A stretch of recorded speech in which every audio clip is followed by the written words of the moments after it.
काला साया। यूं तो बनारस घाट अपनी खूबसूरती के लिए बहुत प्रचलित है, पर घाट के किनारे कई राज लिए बैठे हैं। ये कहानी शुरू होती है बनारस के घाट के पास बने ममता निवास से, जहां प्रिया लाल जोड़े में ममता के घर उसकी बहू बनकर आती है। आओ आओ बहू, घर को अपने पैरों से पवित्र करो। ममता घर की दहलीज पार कर ही रही होती है कि अचानक एक बहुत गंदी सी बास पूरे घर में फैल जाती है।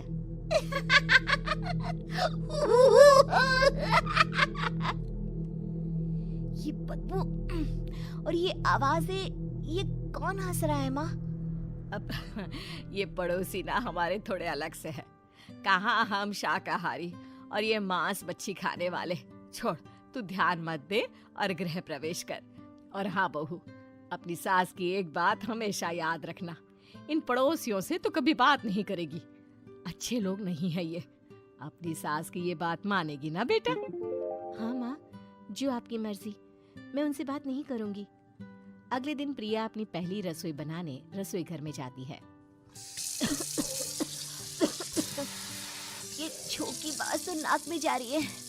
एक काम करती हूँ, खिड़की खोल देती हूँ। प्रिया खिड़की खोलने जाती है। इतने जाले, लगता है इस खिड़की को कभी खोला ही नहीं गया। पर ऐसा क्यों?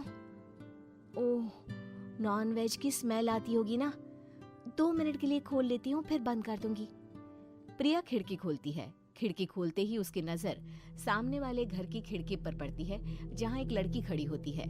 हाथों में मेहंदी, लाल रंग की साड़ी, बिल्कुल सजी धजी, मानो प्रिया की तरह ही वो भी नई नवेली बहू हो। वो प्रिया को देखकर मुस्कुराती है। हे भगवान, माँ ने तो इनसे बात करने को मना किया था। प्रिया फौरन ही खिड़की बंद कर देती है और तवे पर चढ़े रोटी की ओर देखने लगती है, पर वहाँ रोटी न होकर मछली पड़ी होती है।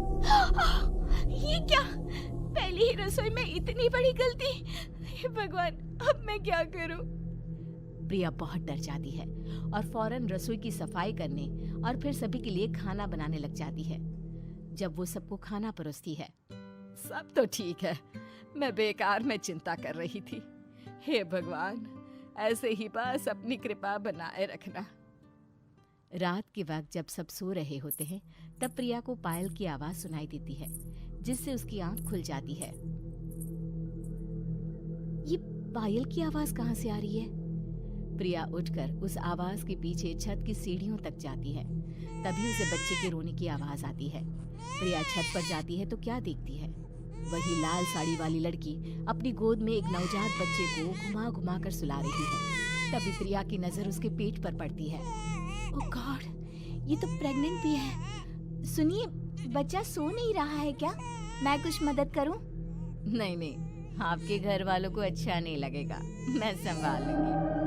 स्नेहा की गोद से बच्चा हाथ मारकर प्रिया की गोद में आने को छटपटाने लगता है। दोनों घर अगल बगल में बने होने के कारण प्रिया उस बच्चे को गोद में ले लेती है। प्रिया के पास आते ही वो सो जाता है। बच्चे का वो स्पर्श रात भर प्रिया भूल नहीं पाती और अगली सुबह वो छत पर कपड़े सुखा रही होती है। तभी उसे एक औरत इशारा करके बुलाती है। स्नेहा कह रही थी बाबू तुम्हारी गोद में आते ही सो गया। मैं गौरी, स्नेहा की माँ हूँ। बहू, घर आना, बाबू को खिला भी लेना। शाम को जब घर पर कोई नहीं रहता, बच्चे से मिलने के लिए प्रिया छिपकर अपनी पड़ोसन के घर चली जाती है और कुछ देर बच्चे को खिलाकर वापस लौट आती है। इसके कुछ दिन बाद ही प्रिया को पता चलता है कि वो माँ बनने वाली है। ममता की खुशी का ठिकाना नहीं रहता।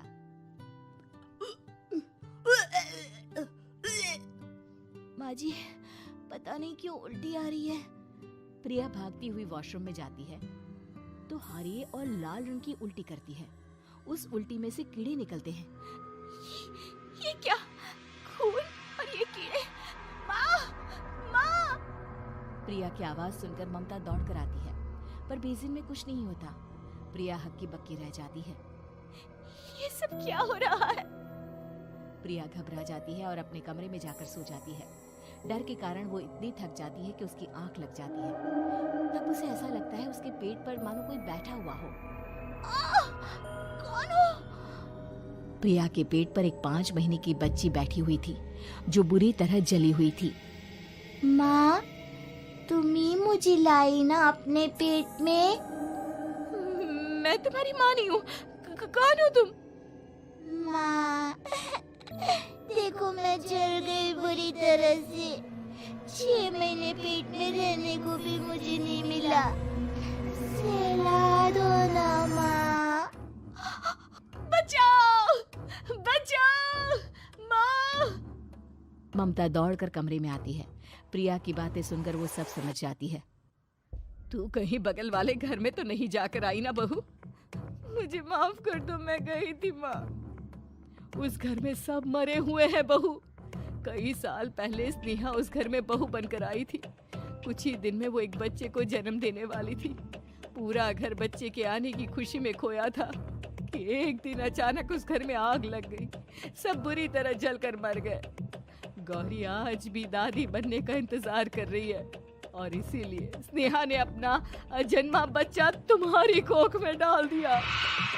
ममता ये कह रही होती है कि पीछे से उसके पैरों को एक बच्चा पकड़ लेता है। दादी, दादी।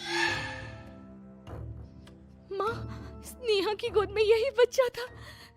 ये बच्चा कौन है फिर? तेरी मौत है।